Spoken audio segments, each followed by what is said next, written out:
బాప్తిస్మం ఇంకా తీసుకోనని వారి గురించి నేనేం చెప్పాలి? ఏం లేదు చెప్పడానికి.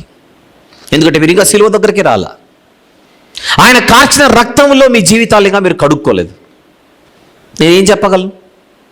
చెప్పడానికి ఏం లేదు.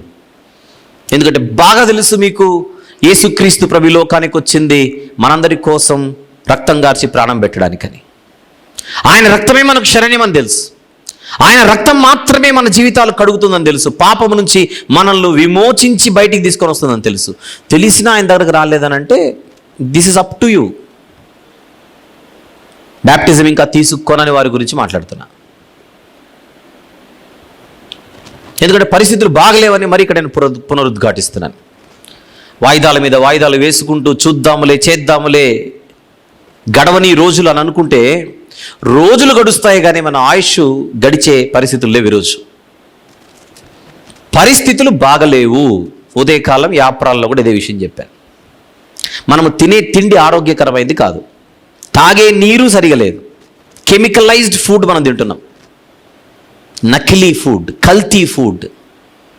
కిలో పల్లీలు ఎంత ఇప్పుడు? పల్లీలు ఎంత అండి కిలో? అందాజుగా చెప్పండి. ఒక 100 కిలో పల్లీలు 100. కిలో పల్లి నూనె లీటర్. అది దగ్గరకు వచ్చి దగ్గర 120 రూపాయలు 130 వచ్చేస్తుంది. అంటే కిలో పల్లీలే 100 అయితే నూనె ఎంత ఉండాలి? కనీసం 400 అన్న ఉండాలి.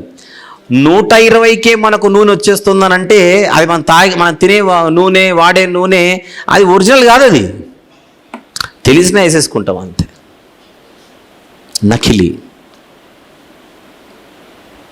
బాగలేదు పరిస్థితులు. ఆరోగ్యాలు చెడిపోతున్నాయి, శరీరం బలహీనపడిపోతుంది.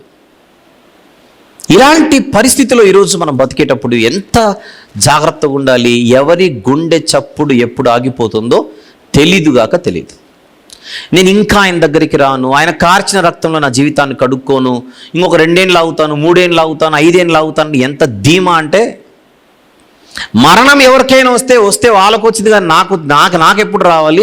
నేను వేరు, నా బాడీ వేరు, నా బ్రీడ్ వేరు అని మనం.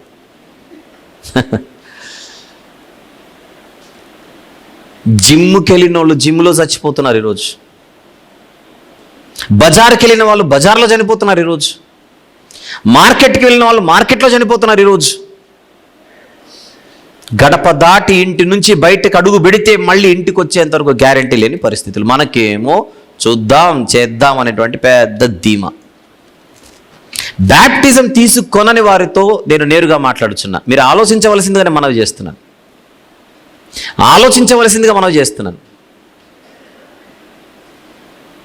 ఇది ఎమర్జెన్సీ పరిస్థితి.